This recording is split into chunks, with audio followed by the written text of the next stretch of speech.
পিস্তলের পিস্তল, বুঝতেই পারতেছেন যদি অন্য কারো হাতে পরিচয়টা অপব্যবহার হবে, বুঝেন নাই?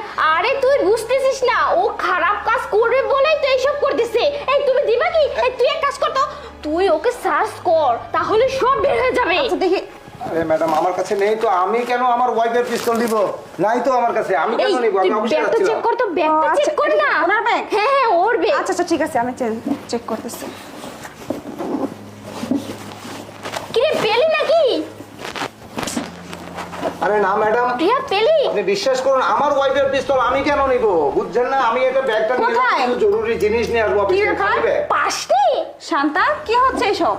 আমি তোর বান্ধবী বলে তোর একটা ফোনে আমি সাথে সাথে চলে আসছি, কিন্তু তুই আমাকে দেখতেছে অযথাই হয়রানি করলি। ওনার কাছে তো কোনো পিস্তল নেই, আর তোর পিস্তল যদি উনি নিয়েও থাকেন, উনি তোর হাজবেন্ড দিয়ে দিবে, তাই না? এখানেই থাকবে, কোথায়? অন্য জায়গায় কি আছে? তোর কি সন্দেহ হচ্ছে অন্য জায়গায়?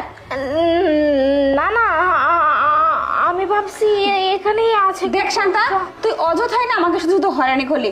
আমার জায়গায় অন্য কোনো পুলিশ অফিসার থাকলে না তোকে অ্যারেস্ট করে নিয়ে যেত হয়রানি করার অপরাধে, বুঝছিস? যাই হোক, আমি এত কথা বুঝতে চাচ্ছি না, যেহেতু আমি সার্চ করছি তো আমার বান্ধবী আমাকে ডাকছে, আমি আসছি। আমি আর এর থেকে বেশি ঝামেলা নিতে পারবো না, ঠিক আছে? আমি আসলাম। আচ্ছা ঠিক আছে। ম্যাডাম, এক মিনিট দাঁড়ান। কি ব্যাপার, কি হয়েছে? আমি জানি পিস্তলটা কোথায় আছে। এই তার মানে তুই দেখছিস ও লুকিয়ে রাখছে? দেখছিস? হ্যাঁ হ্যাঁ, আমি সব দেখছি এবং আমি বের করে দিচ্ছি। হ্যাঁ কোথায় রাখছে বল না। কোথায়? এই দেখেন, পিস্তল কোথাও নয়, ম্যাডামের ব্যাগেই আছে। কি ব্যাপার? ম্যাডাম কি ব্যাপার? শান্তা, তুমি শান্তা? নিজের পিস্তল তোমার নিজের ব্যাগে রেখে তুমি আমাকে এই কথা বলতেছো কেন? কোন উদ্দেশ্যে তুমি এটা বলতেছো? শান্তা, তোর পিস্তল তো তোর কাছেই আছে, তোর ব্যাগের মধ্যে আছে। কি ব্যাপার? তুই অযথাই তোর হাজবেন্ডকে কেন দোষারোপ করতেছিলি? তোর কাছে তো পিস্তল আছে। প্রিয়া শোন না, হয়তো বা এখানে কোনো ভুল বোঝাবুঝি হয়ে গেছে।